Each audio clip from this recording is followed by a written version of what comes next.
L'Assemblée va maintenant entendre une déclaration de son Excellence Kamla Persad-Bissessar, Premier ministre de la République de Trinité et Tobago. Puis-je demander au protocole d'escorter son Excellence. J'ai le grand plaisir de souhaiter la bienvenue au Premier ministre de la République de Trinidad et Tobago, son Excellence Kamla Persad-Bissessar. Et je l'invite à s'adresser à l'Assemblée générale.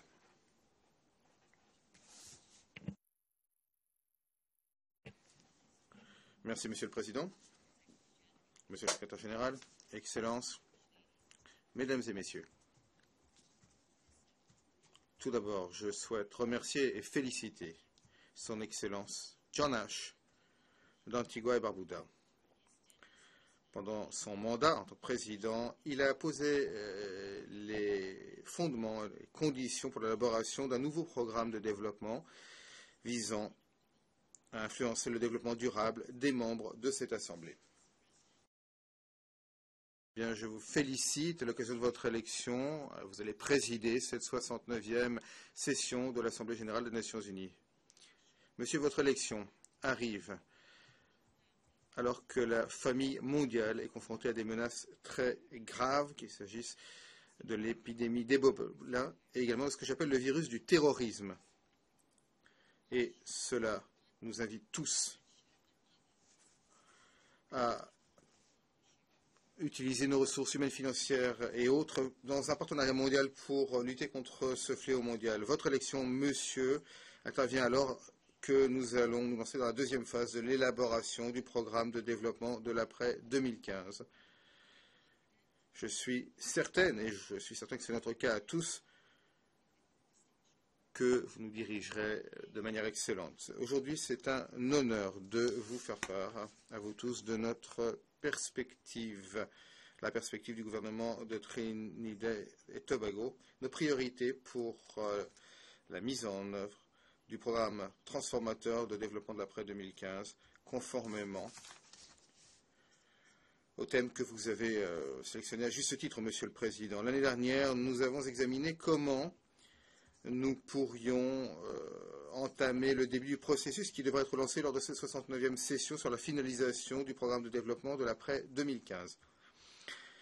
Et à l'époque, j'avais noté que, avec l'adoption de la déclaration du millénaire et l'introduction des OMD, un nouveau chapitre s'était ouvert pour les Nations unies.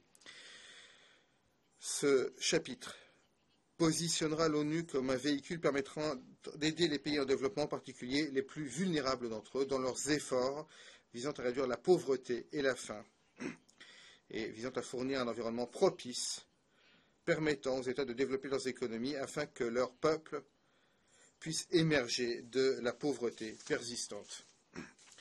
Il faut prendre des mesures maintenant pour une démarche proactive et non pas réactive concernant les questions du développement dans ce programme de développement de l'après 2015, ce programme transformateur. Avec l'expérience des défis et des enseignements des 14 ans de mise en œuvre des OMD, nous sommes maintenant à un tournant. Il s'agit d'opérationnaliser les éléments que nous avons convenus à Rio+20 afin qu'ils puissent constituer l'avenir que nous voulons. Le modèle actuel était basé sur ce dont nous étions convenus au sommet du millénaire, mais d'une certaine façon, cela n'a pas répondu aux attentes de nombreux pays en développement. Cependant, pour le gouvernement et le peuple de Trinité et Tobago, nous avons pu réaliser cet objectif parce que cela représente une partie intégrale de notre politique à moyen terme 2011. Et donc nous avons incorporé et mis en conformité les OMD avec les cibles pour les priorités à moyen terme de Trinidad et Tobago. Et donc certains des objectifs, cibles et indicateurs ont été modifiés au vu des circonstances de développement uniques de Trinidad et Tobago et du fait qu'elle avait réalisé plusieurs des OMD. Par exemple, cette démarche a fait que l'on a modifié les cibles pour l'éducation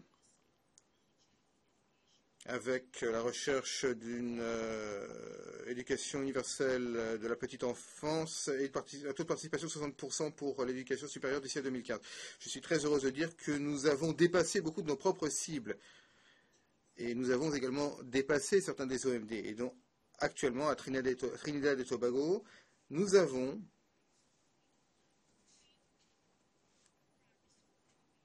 l'éducation primaire universelle gratuite, nous avons l'éducation secondaire universelle gratuite et nous avons dépassé notre cible de 65% pour le supérieur. Nous avons dépassé notre objectif de 60%, nous avons 65% de participation à l'éducation supérieure qui est également gratuite. Je suis également heureuse de souligner le fait que mon pays est bien placé pour réaliser 70% des 43 cibles dans 8 objectifs qui sont considérées comme pertinentes dans le contexte national. Ce pourcentage représente 42% des cibles qui ont déjà été atteintes et 28% qui devraient être atteintes d'ici à 2015. Et donc, avec ces succès, avec les enseignements que nous avons tirés, eh bien, nous savons maintenant ce qu'il nous faut faire. À présent, je voudrais vous parler du développement de la CARICOM. Monsieur le Président, Trinidad et Tobago, qui fait partie de CARICOM et de la communauté mondiale, eh bien, nous saluons les étapes historiques dans le processus à ce jour. En tant que membre du CARICOM, nous avons participé activement au groupe de travail ouvert sur les objectifs du développement durable, les ODD. Et donc, nous avons vu la participation sans précédent et l'intérêt sans précédent de ce processus, ainsi que ses résultats. C'était un effort collectif, et donc l'élaboration des ODD a certainement reflété l'esprit d'ouverture, d'inclusion et de partenariat qui doit étayer cette nouvelle phase d'élaboration des politiques et de mise en œuvre de ces politiques. Avec le rapport du comité intergouvernemental d'experts sur le financement du développement durable, les 17 ODD adoptés en juillet représentent un fondement solide. Je considère que, avec la mise en œuvre d'un programme de développement transformateur d'après 2015 qui répond aux attentes, nous devons fixer des priorités clés pour cette session de l'Assemblée générale de l'ONU. Et je voudrais souligner 4 priorités à cet égard. La première priorité, me semble-t-il, c'est que nous devons retremper notre engagement visant à réaliser les OND. Même dans l'année qui nous reste, nous pouvons faire avancer nos objectifs initiaux davantage, avec davantage d'efforts. Comme le dit le rapport sur les lacunes sur les OMD, des progrès ont été réalisés dans certains domaines, mais il faut accélérer les acquis. Il faut davantage d'efforts dans certains domaines pour combler les lacunes qui continuent à exister. Certaines de ces lacunes incluent les points suivants. L'accès à des médicaments essentiels et abordables, ainsi que des soins de santé. La viabilité de la dette à long terme, en particulier pour les petits États, c'est un élément essentiel du partenariat mondial pour le développement durable. La mise en œuvre sera une mesure essentielle de notre engagement en faveur des aspirations pour le programme de développement de l'après 2015. Deuxième priorité, il faut opérationnaliser l'avenir que nous voulons. À Rio+20, en 2012, nous sommes convenus sur beaucoup des éléments fondateurs du programme de développement de l'après 2015. Nous avons à présent plusieurs documents clés qui vont nous orienter pour l'avenir. Nous avons par exemple le rapport du secrétaire général sur la viabilité mondiale. Nous avons les ODD. Nous avons le rapport du comité intergouvernemental sur le financement du développement durable. Et nous avons également les documents finaux des dialogues structurés sur les mécanismes spécialisés de technologie et le cadre décennal de programmes et de modes de consommation et de production durable. L'avenir que nous voulons expose également certains des défis émergents clés que nous devons relever d'urgence dans le contexte du programme de développement de l'après 2015. Certaines de ces questions, vous vous en souviendront, incluent les maladies non transmissibles, l'émergence croissance qu'il y a à faire face au changement climatique et l'impératif qu'il y a à répondre aux besoins des groupes marginalisés, y compris les femmes, les jeunes et les enfants bien sûr et les handicapés.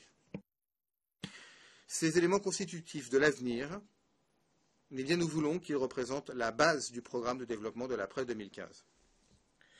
Avec l'appui institutionnel du Forum politique de haut niveau sur le développement durable, le Conseil économique et social réformé et l'Assemblée des Nations Unies pour l'environnement, nous avons un fondement solide permettant de façonner un partenariat mondial afin d'appuyer l'élimination de la pauvreté grâce au développement durable. Nous attendons avec impatience le rapport de synthèse du secrétaire général qui devrait placer tous ces éléments dans le contexte d'un programme de développement d'après 2015 pleinement intégré. Et cela devrait également prendre en note comme il se doit les besoins des pays dans une situation spéciale, y compris les PUID, les PMA et les pays en développement sans littoral, ainsi que l'Afrique. En tant que conférence spécialisée ayant un mandat dans l'avenir que nous voulons, le document final de la 3e conférence internationale sur les PUID qui s'est conclue récemment, et également Samoa, la voie à suivre, cette initiative, cela devrait également être traité comme il convient dans le rapport du secrétaire général. La 3e priorité, c'est que nous devons revitaliser le partenariat mondial pour appuyer le développement durable. Le rapport du comité gouvernemental d'experts sur le financement du développement durable dit que les modes actuels de financement et d'investissement ne permettront pas d'arriver au développement durable. Et ce rapport dit également, je cite, « La conception et la mise en œuvre des politiques se feront au niveau national. Cependant, arriver au développement durable exigera un appui et une coopération internationale. » Voilà les conditions essentielles pour un partenariat mondial permettant d'appuyer le développement durable. Cependant, afin qu'un tel partenariat ait un sens, cela doit, selon moi, inclure les choses suivantes. Premièrement, la réforme des institutions financières internationales ciblant les échecs systémiques et permettant d'établir la résilience avec une croissance soutenue pour les économies ouvertes et vulnérables. Et deuxièmement, la conclusion du cycle de Doha des négociations commerciales permettant de faire en sorte que les règles des échanges et du commerce ne continuent pas à ralentir ou à réduire à néant les réalisations de développement et les aspirations dans nos petites économies vulnérables. Je note que la 3e conférence internationale sur le financement du développement devrait se tenir en juillet 2015. Et elle sera essentielle afin de faire en sorte qu'un partenariat mondial important, significatif et efficace pour le développement, donc, sera une réalité pour la mise en œuvre du programme de développement de l'après 2015. S'agissant d'un partenariat mondial revitalisé afin d'appuyer le développement durable, je voudrais répéter ici très fermement l'appui de Trinidad et Tobago. Donc le fait que Trinidad et Tobago souhaite la fin de l'embargo économique contre Cuba.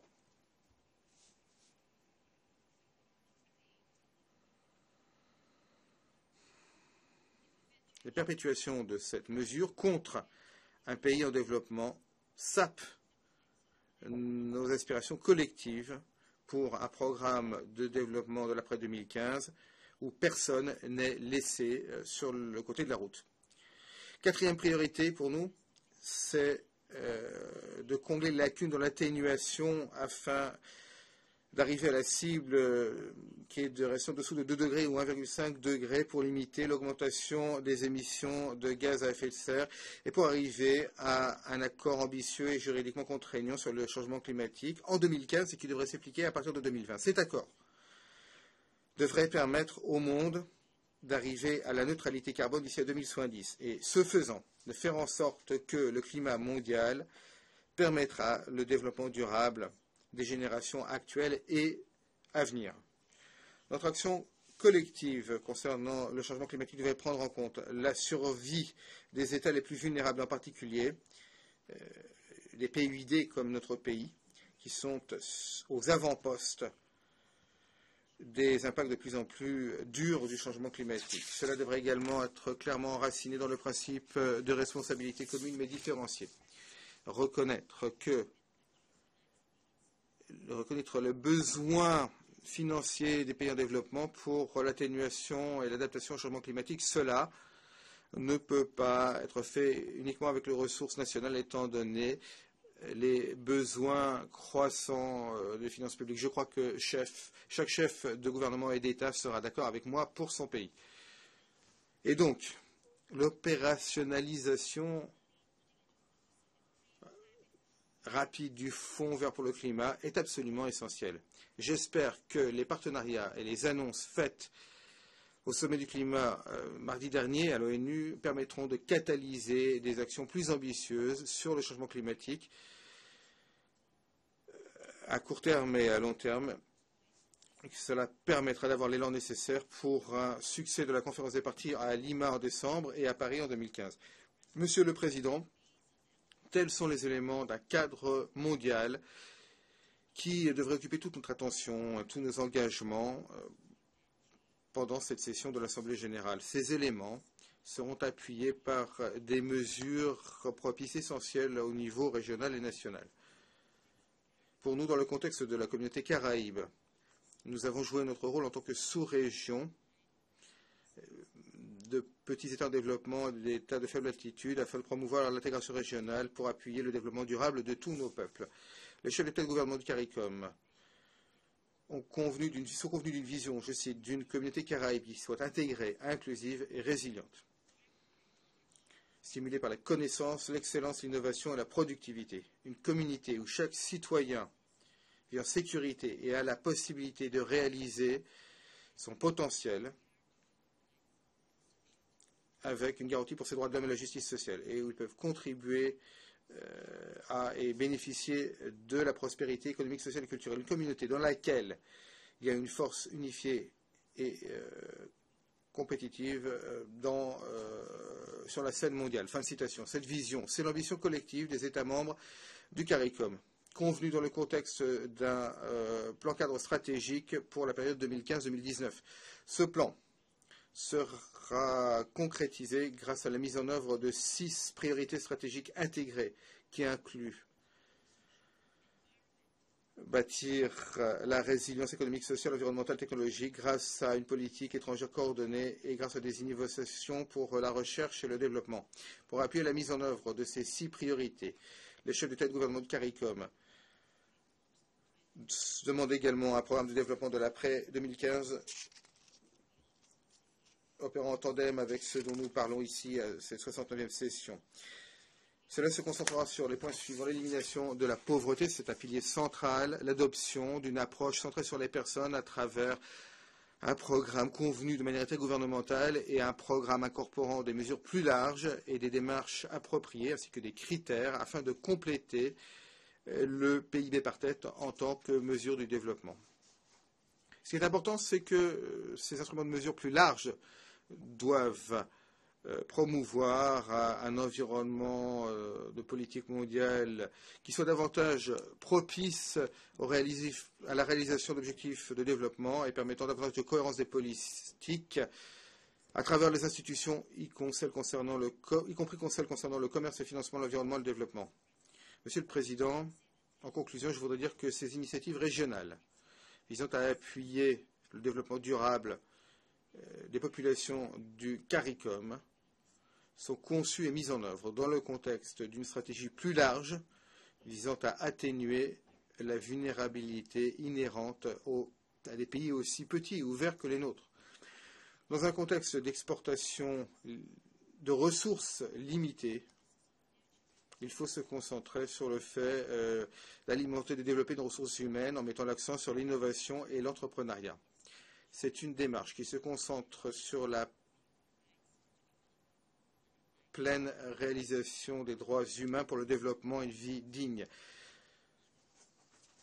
Conformément à cette démarche, je voudrais parler d'une autre question essentielle pour ma région. Alors que nous continuons à faire avancer la cause de la vérité, de la justice et de la réconciliation dans le contexte d'une justice réparatoire pour les victimes et les descendants du commerce des esclaves, de la traite des esclaves transatlantiques. En tant que région, nous sommes déterminés à avoir un dialogue réparateur avec les nations européennes anciennement esclavagistes afin de faire droit à l'héritage vivant de ces crimes. C'est un élément essentiel des aspirations du développement socio-économique de la région. En effet, les victimes de ces crimes et leurs descendants ont été laissés dans un état de privation sociale, psychologique, économique et culturelle. En outre, ces personnes ont été laissées dans un état de rancœur qui fait qu'elles continuent à souffrir aujourd'hui. Et seule une action de réparation peut apaiser leur souffrance. Le développement durable ne saurait être réalisé dans un environnement dans lequel l'on refuse à des personnes le droit fondamental de vivre sans peur, où elles sont privées des nécessités de base de la vie en raison des ravages de la guerre et d'autres types d'instabilité. C'est pour ces raisons, Monsieur le Président, que Trinidad et Tobago est préoccupé par ce qui se passe en Ukraine et dans d'autres parties du monde. Cela a provoqué la douleur et des souffrances pour des centaines de victimes innocentes. Elle aussi doit avoir le droit de vivre libre. Nous notons également avec une grande préoccupation le fait que l'on ne trouve toujours pas une solution durable au conflit israélo-arabe qui dure déjà depuis des décennies, qui provoque des pertes de vie, des destructions immenses dans la bande de Gaza et qui laisse des cicatrices émotionnelles et psychologiques à ces familles qui ont perdu près de 2000 de leurs êtres chers. Trinidad et Tobago reste engagé en faveur de négociations pour une solution à deux États. C'est le meilleur moyen pour apporter une paix durable à la région, afin que le peuple de Palestine, à qui l'on a refusé si longtemps sa juste place dans la communauté internationale, peut vivre en liberté avec leurs frères et sœurs israéliens. À cette fin, nous appelons à la mise en œuvre de toutes les résolutions pertinentes du Conseil de sécurité visant à résoudre le conflit et à lever l'embargo illégal imposé au peuple palestinien depuis 2005.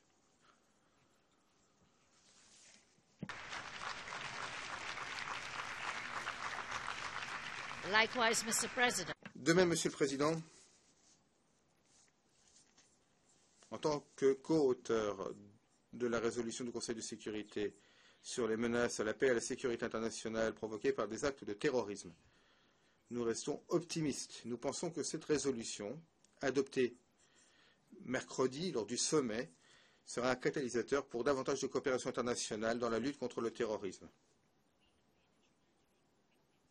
Nous, à Trinidad et Tobago, nous avons été les victimes des extrémistes en 1990, lorsqu'il y a eu une tentative de coup d'État contre un gouvernement élu, et cela perpétré par des terroristes et des extrémistes. Et donc, j'appelle ce nouveau terrorisme le virus du terrorisme parce qu'il se répand à travers le monde. Vous serez d'accord avec moi pour dire que le terrorisme continue à saper la souveraineté, l'intégrité territoriale, la paix et la sécurité des peuples du Moyen-Orient et au-delà. Les membres de cette Assemblée se souviendront également que, dans mon discours inaugural devant cette instance en septembre 2010, j'ai indiqué que le temps était venu pour l'adoption d'un traité réglementant le commerce international d'armes classiques. Or, ce traité sur le commerce des armes historique a été adopté et après la manifestation de haut niveau sur le traité, eh bien, le nombre d'États partis a été atteint pour l'entrée en vigueur qui devrait se faire le 25 décembre. Nous en sommes très heureux. L'entrée en vigueur du traité sur le commerce des armes, le TCA,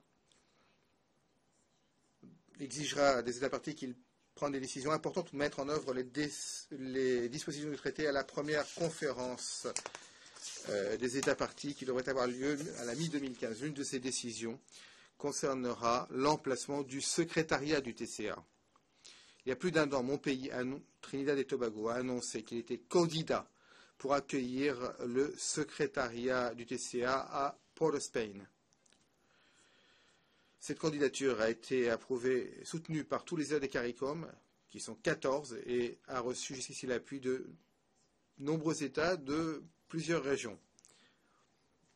Le fait d'accueillir cette instance très importante dans une région qui est touchée de manière disproportionnée par le commerce illicite d'armes légères de petit calibre et son association avec la criminalité transfrontalière telle que le trafic de drogue, cela est extrêmement important.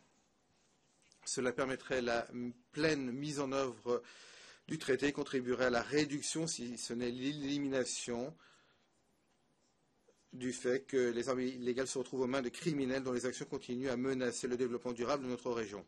Le gouvernement de Trinidad et Tobago s'engage à fournir les ressources nécessaires afin d'accueillir le secrétariat et nous en avons fait part à tous les membres des Nations Unies. À nouveau, j'appelle tous les États qui n'ont pas encore annoncé leur appui à notre candidature à le faire pour faire en sorte que les principes de répartition géographique équitable concernant l'emplacement des principales instances internationales soient observés. Aucun pays, aucune région, me semble-t-il, ne doit continuer à avoir un monopole concernant l'accueil d'importantes institutions qui ont été créées pour le bénéfice de tous. Monsieur le Président, Trinidad et Tobago se félicite du fait que parmi les 17 ODD adoptés par l'Assemblée générale le 10 décembre 2014, l'objectif numéro 3 vise à garantir des vies saines et à promouvoir le bien-être pour tous à tous les âges. La santé et le bien-être de nos populations est essentiel pour garantir des modes de vie productifs qui sont essentiels pour le développement économique durable, pour la croissance et pour réaliser le programme de développement transformateur de l'après 2015. La santé et le bien-être sont l'un des 10 domaines thématiques du développement identifiés par le gouvernement de Trinidad et Tobago. On se souviendra que le CARICOM, dont nous sommes un membre, a beaucoup contribué à appeler l'attention de l'Assemblée générale à la nécessité d'adopter une résolution visant de concentrer l'attention sur les effets des maladies non transmissibles en tant que principal facteur à la mortalité humaine. Néanmoins, certes, nous continuons à faire des progrès concernant la lutte contre les conséquences des maladies non transmissibles. Nous savons qu'il faut lutter contre la diffusion, la propagation des maladies infectieuses qui menacent la survie de nombreuses personnes dans notre région et au-delà. Cette résolution, qui a joui de l'appui unanime, cette résolution ayant trait à l'épidémie d'Ebola et dont nous avons été co-auteurs, engage les États à agir pour lutter contre cette maladie et pour aider les efforts de l'ONU. Trinidad et Tobago s'engage à jouer son rôle pour éliminer les maladies infectieuses. C'est pour cette raison, Monsieur le Président,